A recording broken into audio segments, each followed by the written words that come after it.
আপনারা ভাবছেন কেস হয়েছে, অ্যাকশন কবে হবে? যারা ওকে ডেকেছিল এই সভাতে তাদেরকে আগে তুলবো, তারপরে আপনার কাছে যাব। আপনি ধরে রাখুন, এটা ওর শেষ বক্তব্য, ধরে রাখতে পারেন। একটি গুরুতর এবং অত্যন্ত অ্যালার্মিং বিষয়ে আজকে সভা যখন মিলিত হয়, তখন পয়েন্ট অফ অর্ডারের মাধ্যমে মাননীয় বিধায়ক নাগরাকাটা, সম্মানীয় পুনা ভাংরা, মাননীয় বিধায়ক কালিয়াগঞ্জ উৎপল মহারাজ এবং অন্যান্য একাধিক বিধায়ক এখানে তুলে ধরেছেন নওদা বিধানসভার বিধায়ক মাননীয় হুমায়ুন কবিরের দুটি জায়গায় অত্যন্ত আপত্তিজনক,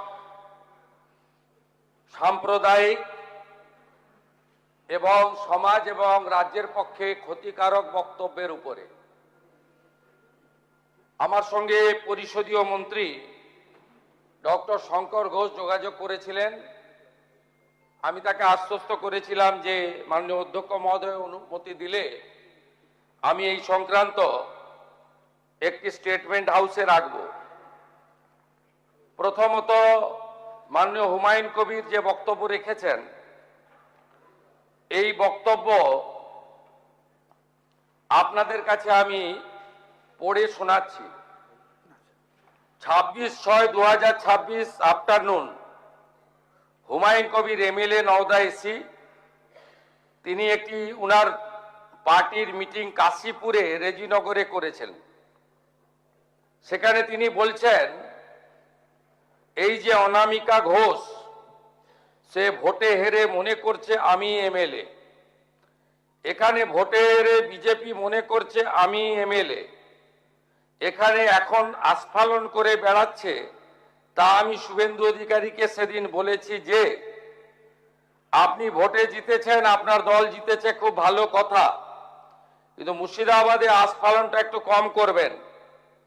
আমি যেদিন ময়দানে মুসলমানদের নিয়ে নেমে যাব না, সেদিন এমন সাটা ভাগা মার শুরু করবে যে আপনাদের পতাকা বহন করার লোক থাকবে না। কেস এরকম, কেস আমাদের বহরমপুরে জেল খাটা আছে। 5000 লোককে আপনি বহরমপুর সেন্ট্রাল জেলের যা আয়তন, তাতে 4700 বা 4800-র বেশি লোক ধরে না। লাখে লাখে লোককে রাস্তায় নিয়ে নামাবো আর সাটা ভাঙা মার দেব আর জেলে যাব। কদিন জেলে আটকে রাখতে পারবেন, কত খাওয়াতে পারবেন দেখব। লিমিট যেদিন ক্রস হয়ে যায় না, মাথাটা যেদিন গরম হয়ে যায়, সেদিন আমি এসপি বুঝবো না, চিফ মিনিস্টারে বুঝবো না, আর কে কোথায় থাকলো আর কে কোথায় থাকলো না ওসব বুঝবো না। আমি নিজেই নেতৃত্ব দিয়ে দাঁড়াবো। এটা একটা ইনসিডেন্ট 1। ইনসিডেন্ট 2, শক্তিপুরে দুয়ারা ঘাটে 8 তারিখে, সেখানে উনি বলছেন ভোটের আগের দিন আমার নিজের ভাইপোকে অ্যারেস্ট করেছে এই ওসি। এই আমি তো ভাষা বলতে পারবো না। এই বাচ্চাকে আগে দেখব, তারপরে ভাষাটা আমি অমিট করছি। এই বাচ্চাকে এমন শিক্ষা দেব, এর বাবা 14 গোষ্ঠীর নাম ভুলিয়ে দেব। এ লালগোলাতে 500 মুসলমানের লাইফ শেষ করে দিয়ে এসেছে। সত্যভাবে বলবো, এই ওসিকে এখান থেকে সরানো শুধু না, একেবারে অকেজো পোস্টিং দিতে হবে। যদি না দেয় 10,000 লোক নিয়ে থানা ঘিরে একে কলার ধরে থানা থেকে বার করব, পারলে আমাকে রুখে নেবেন। এই দুটো ইনসিডেন্টের পরে আমার মনে হয়েছে যে এনাফি জানাব, সময় এসেছে এই ধরনের লোককে সবক শেখানোর। আপনাকে আমি পরিষ্কার বলছি, মমতা ব্যানার্জি মুখ্যমন্ত্রী নন। আপনি দুর্বল মুখ্যমন্ত্রী পেয়ে যা খুশি করেছেন, যা খুশি বলেছেন। আমি আপনাকে বলে গেলাম আমরা দুটো এফআইআর স্টার্ট করেছি। Rejinagar PS case number 219/226 dated 26/6/2026 under section 152, 192, 196, 197, 224, 299, 351 within bracket 2, 352, 353 of the ভারতীয় ন্যায় সংহিতা। ইনসিডেন্ট নাম্বার 2 তেও আমরা শক্তিপুর পিএসএ 176/226 আরেকটা কেস ইস্যু করেছি। সেই কেসেও আমরা ভারতীয় ন্যায় সংহিতার সমস্ত সেকশন লাগিয়েছি এবং আমি আপনাদেরকে অ্যাসিওর করছি এত বড় ক্ষমতা আপনাকে কেউ দেয়নি। আপনি মুখে যেগুলো বলেছেন, আপনাকে আমি বলে গেলাম, আপনি কেন করছেন আমি জানি। আপনি কেন করছেন রাজনৈতিক কারণটা আমি জানি। আপনার এজেন্ডা 2 ছিল।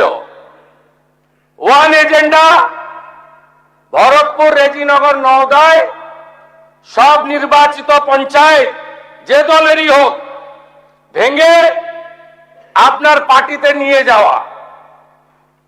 আপনি সেটা করতে পারছেন না। আর দ্বিতীয় হচ্ছে আপনি 2টো সিটে জিতেছেন, নিয়ম মেনে একটাই রিজাইন করেছেন রেজিনগর। আগামী 2-3 মাসের মধ্যে উপনির্বাচন হবে, আপনি আপনার ছেলেকে জেতাতে চাইছেন। 72% মুসলিম আছে, মুসলিম ভোটকে কনসলিডেট করার জন্য আপনি এই খেলাটা খেলছেন।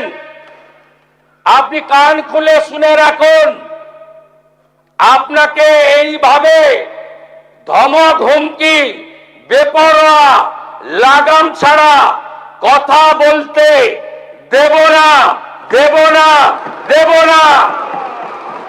আপনাকে আমি শুধু 3টে উদাহরণ দিলাম। সন্দেশখালীতে একজন ছিল,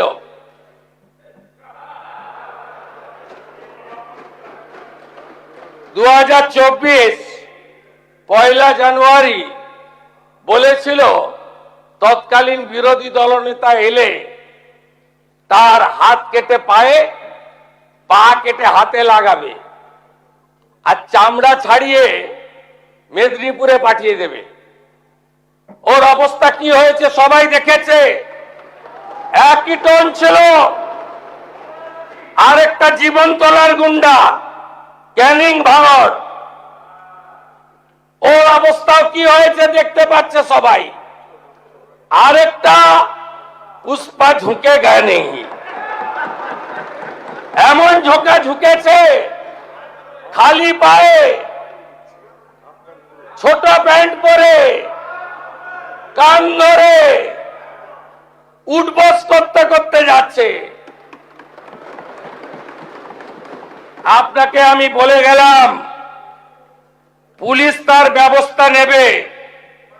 আর আমি 1 সপ্তাহ পরে মুর্শিদাবাদে যাচ্ছি। আমি প্রমাণ করে দেব ভারতবর্ষের সংবিধান, আইন শেষ কথা বলে, কোন বাপের আবাদ শেষ কথা বলে না।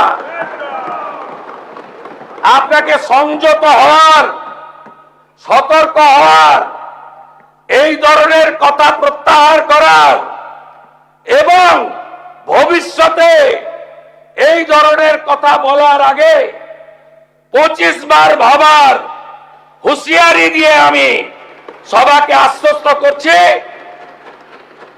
আপনারা ভাবছেন কেস হয়েছে, অ্যাকশন কবে হবে? যারা ওকে ডেকেছিল এই সভাতে তাদেরকে আগে তুলব, তারপরে আপনার কাছে যাব। যা করার করব, আমি আশ্বস্ত করছি আপনাদের। আপনি ধরে রাখুন, এটা ওর শেষ বক্তব্য, ধরে রাখতে পারেন। এ সরকার আইনের শাসন প্রতিষ্ঠা করবে, গুন্ডাদের শাসন সমাপ্ত করবে, নিশ্চিন্ত থাকুন। সবাই ভালো থাকবেন, ধন্যবাদ।